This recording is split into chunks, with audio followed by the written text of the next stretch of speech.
నైరుతి రుతుపవనాలు ఇవాళ కేరళను తాకాయని భారత వాతావరణ కేంద్రం తెలిపింది.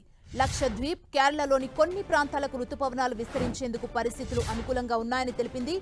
రాబోయే 3 లేదా 4 రోజుల్లో రుతుపవనాలు ఏపీలోకి ప్రవేశించే అవకాశం ఉందని వాతావరణ నిపుణులు చెబుతున్నారు.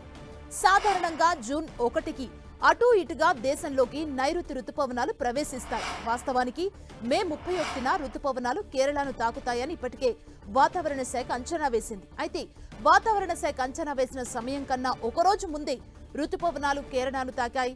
వచ్చే 24 గంటల్లో కేరళలోని విస్తారంగా వర్షాలు కురిసే ఛాన్స్ ఉంది. 5 రోజుల పాటు కేరళలో వర్షాలు కురవనున్నాయి. తిరువనంతపురం, కొల్లాం, పతనంతిట్ట తదితర ప్రాంతాలకు ఎల్లో అలర్ట్ జారీ చేశారు. సముద్రంలోకి చేపల వేటకు మత్స్యకారులు వెళ్లొద్దని అధికారులు ఆదేశించారు.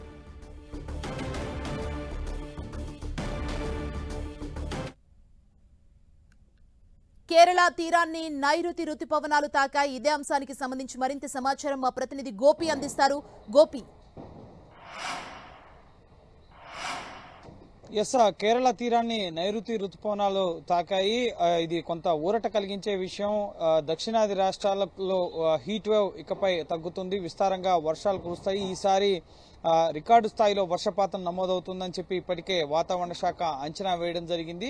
సో రానున్న 24 గంటల్లో కేరళలో ఈ నైరుతి రుతుపవనాల ప్రభావంతో విస్తారంగా వర్షాలు కురుస్తాయని చెప్పి అలాగే ఇప్పటికే ఎల్లో అలర్ట్ ని జారీ చేయడం జరిగింది. తిరువనంతపురం, అలాగే కొల్లం, పతనంతిట్ట, అలాగే అలుప్పుజ, అలాగే కొట్టాయం సహా ఇడుక్కి, ఎర్నాకుళం, అలాగే త్రిశూర్, పలక్కాడ్, మలప్పురం, కోజికోడ్ ఈ జిల్లాల్లో ఎల్లో అలర్ట్ జారీ చేశారు. అలాగే సముద్రంలో చేపల వేటకు వెళ్లొద్దని చెప్పి కూడా ఇటు మత్స్యకారులకి వాతావరణ శాఖ సూచించడం జరిగింది. ఇక తెలుగు రాష్ట్రాలకు సంబంధించి మరో 3-4 రోజుల్లో ఈ రుతుపవనాలు ఆంధ్ర, తెలంగాణలో విస్తరించే అవకాశం ఉంటుంది. ఇప్పటికే రైతులు పంటలు వేసుకునేందుకు సిద్ధమవుతున్న తరుణం. సో వర్ష సూచన ముఖ్యంగా ఈ నైరుతి రుతుపవనాల వల్ల దేశంలో వార్షికంగా నమోదయ్యే వర్షపాతంలో 70% వర్షపాతం ఈ నైరుతి రుతుపవనాలతోనే దేశంలో నమోదవడం జరుగుతుంది. సో ఈ రుతుపవనాలు మరో 10 రోజుల్లో మహారాష్ట్రలో విస్తరించే అవకాశం ఉంది. ఆ తర్వాత నెల రోజుల్లో అంటే జూలై మొదటి వారం కల్లా కూడా ఢిల్లీ వరకు దేశవ్యాప్తంగా విస్తరించే అవకాశం ఉంటుంది. సో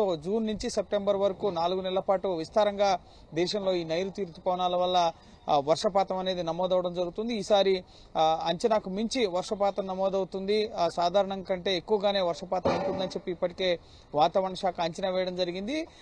ఇటు మే 15వ తేదీన వేసిన అంచనాల ప్రకారం మే 31 వరకు కూడా ఇవి కేరళ తీరాన్ని తాకుతాయని చెప్పి అంచనా వేశారు. కానీ ఒకరోజు ముందుగానే కేరళ తీరాన్ని నైరుతి రుతుపవనాలు తాకడంతో ప్రస్తుతం దక్షిణాది రాష్ట్రాల్లో ఈ ఎండవేడిమి, హీట్ వేవ్ నుంచి కొంత ఉపశమనం లభిస్తుంది. రానున్న 24 గంటల్లో కేరళలో ఇప్పటికే ముందస్తు ఈ మాన్సూన్ రీచ్ అవడానికి ముందుగానే అక్కడ భారీ వర్షాలు కురుస్తున్నాయి. నిన్న ఆరెంజ్ అలర్ట్, ఈ రోజు ఎల్లో అలర్ట్ అక్కడ కొనసాగుతుంది. సో రానున్న రోజుల్లో మరో వారం రోజుల్లో ఏపీ, తెలంగాణలో కూడా ఈ రుతుపవనాల ప్రభావంతో విస్తారంగా వర్షాలు కురిసే అవకాశం కనిపిస్తుంది. అనంతరం ఇది నార్థన్ స్టేట్ కి రీచ్ అయ్యేసరికి ఒక నెల రోజుల సమయం పట్టే అవకాశం ఉంటుంది. కాబట్టి సో జూలై నెల కల్లా కూడా దేశవ్యాప్తంగా కూడా విస్తారంగా ఈ రుతుపవనాలు విస్తరించే అవకాశం ఉంటుంది. అంటే వాతావరణ శాఖ అధికారులు ఏం చెబుతున్నారంటే లాస్ట్ ఇయర్ తో కంపేర్ చేస్తే ఈసారి భారీ వర్షాలు కురిసే అవకాశం ఏదైనా ఉందంటున్నారా? అండ్ అధికారులు ఎలాంటి జాగ్రత్తలు తీసుకుంటున్నారంటే తీర ప్రాంత ప్రజల విషయంలో కావచ్చు, చేపల వేటకెళ్లే మత్స్యకారుల విషయంలో కావచ్చు, వాళ్ళకి ఎలాంటి అలర్ట్ జారీ చేశారు? అధికారులు ఏం చెప్తున్నారు? ఓవైపు ఈ నైరుతి రుతుపవనాలు కేరళ తీరాన్ని తాకిన నేపథ్యంలో నెక్స్ట్ 5 డేస్ కూడా కేరళలో భారీ వర్షాలు కురుస్తాయి. ఉరుములు మెరుపులతో కూడిన వర్షాలు, అలాగే ఈదురుగాళ్ల ప్రభావం కూడా ఉంటుందని చెప్పి వాతావరణ శాఖ ఇప్పటికే కేరళలో అలర్ట్ జారీ చేయడం జరిగింది. ఎల్లో అలర్ట్ కొనసాగుతుంది. మత్స్యకారులు ఎవరిని కూడా వేటకు వెళ్లొద్దని చెప్పి కూడా సూచించడం జరిగింది. సో ఈసారి వర్షపాతం, ఈ ఏడాది మాన్సూన్ వర్షపాతం అనేది గతేడాది కన్నా ఎక్కువగానే నమోదవుతుంది అని చెప్పి ఇప్పటికే వాతావరణ శాఖ అంచనాలు వేయడం జరిగింది. ఈ వర్షపాతం పైన మార్చి నెలలోనే ముందస్తు అంచనాలు ఒకసారి వేయడం జరుగుతుంది. ఎండ తీవ్రత ఏ విధంగా ఉంటుంది, అలాగే వర్షాలు ఏ విధంగా ఉంటాయనేది ముందస్తుగానే భారత వాతావరణ శాఖ అంచనా వేయడం జరుగుతుంది. అనంతరం మే నెలలో మరొకసారి ప్రిడిక్షన్స్ చేయడం జరుగుతుంది. ఎప్పటికల్లా ఈ మాన్సూన్ రీచ్ అవుతుంది కేరళ తీరాన్ని, ఎప్పటికల్లా విస్తరిస్తాయి అన్న అంశానికి సంబంధించి. సో 31వ తేదీ వరకు కూడా కేరళ తీరాన్ని తాకుతాయని చెప్పి మొదట అంచనా వేయడం జరిగింది. అయితే దానికి అనుగుణంగానే ఒకరోజు ముందుగానే కేరళ తీరాన్ని నిన్న మనం IMD senior scientist Naresh Kumar తో మాట్లాడినప్పుడు కూడా ఆయన కూడా టెంటివ్ చెప్పడం జరిగింది. ఈ రోజు కేరళ తీరాన్ని నైరుతి రుతుపవనాలు తాకబోతున్నాయని అనుకున్నట్లుగానే ఈ రోజు కేరళ తీరాన్ని నైరుతి రుతుపవనాలు తాకాయి. సో ఈసారి గతేడాది కంటే అధిక వర్షపాతమే నమోదవుతుంది. కనిష్ట ముఖ్యంగా సాధారణం కంటే తక్కువ వర్షపాతం ఉండదు, ఎక్కువ వర్షపాతమే ఉంటుంది. ఎండ తీవ్రత ఎక్కువగానే ఉంది, అలాగే వర్షాలు కూడా ఎక్కువగానే కురుస్తాయి అని చెప్పి వాతావరణ శాఖ సూచించడం జరిగింది. సో ఎప్పటికప్పుడు ప్రిడిక్షన్స్ అనుగుణంగా ఇటు ఎన్డీఆర్ఎఫ్ డిజాస్టర్ మేనేజ్మెంట్ ని అలర్ట్ చేయడం జరుగుతుంది. రాష్ట్ర వాతావరణ శాఖలు ఆయా విభాగాల అధికారులని అప్రమత్తం చేయడం జరుగుతుంది. స్టేట్ గవర్నమెంట్స్ కూడా వచ్చే వర్షాల ఆధారంగా ముందస్తు ప్రిడిక్షన్స్ వాతావరణ శాఖ జారీ చేసే సూచనల ఆధారంగా ముందస్తుగానే కోస్టల్ ప్రాంతాల్లో, సముద్ర తీర ప్రాంతాల్లో ఇటు కేరళ, అలాగే తమిళనాడు, ఇటు ఆంధ్రప్రదేశ్, ఒరిస్సా ఈ తీర ప్రాంతాలు, పశ్చిమ బెంగాల్ ఈ ప్రాంతాల్లో ఏవైతే తీర ప్రాంతాలు ఉన్నాయో సో అక్కడ ముందస్తుగా వర్షాలు ఏ విధంగా పడతాయి, గాలుల ప్రభావం, వీటన్నిటి ఆధారంగానే ఎప్పటికప్పుడు వచ్చే 24 గంటల ప్రిడిక్షన్స్ ముందస్తుగానే వారం రోజుల ప్రిడిక్షన్స్ వాతావరణ శాఖ సిద్ధం చేయడం జరుగుతుంది. అది హీట్ వేవ్కి సంబంధించి కానీ వర్షాలకు సంబంధించి కానీ.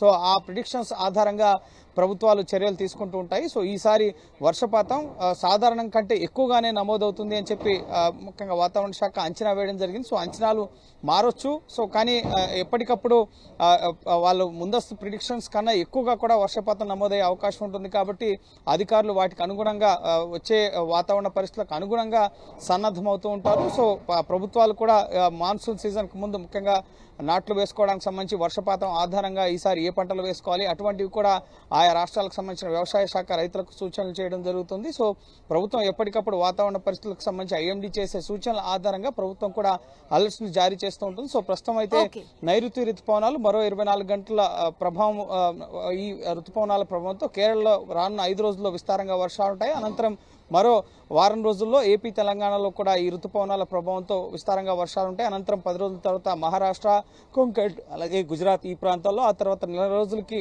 ఢిల్లీ వరకు కూడా ఈ రుతుపవనాలు విస్తరించి దేశవ్యాప్తంగా కూడా జూన్ నుంచి సెప్టెంబర్ వరకు కూడా విస్తారంగా వర్షాలు కురిసే అవకాశం ఉంటుంది. Thank you Gopi.